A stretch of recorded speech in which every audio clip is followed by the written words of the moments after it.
Assalamualaikum warahmatullahi wabarakatuh. Alhamdulillah wassalatu wassalamu ala Rasulillah. Sidang penonton yang sudi bersama dengan Quizsell TV. 1436 Hijrah meninggalkan kita dengan bermacam-macam kenangan, memori. Tidak dilupakan juga perancangan-perancangan kita yang kita dah sedia ada untuk 1437 Hijrah.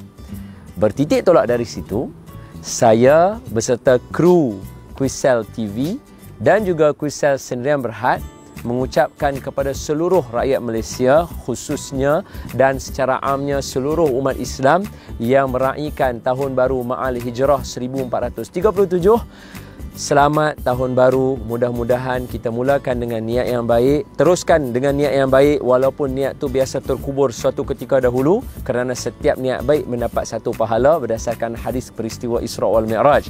Dan juga kepada semua yang akan menduduki peperiksaan, jangan lupa, jangan tinggal selawat, banyakkan berselawat.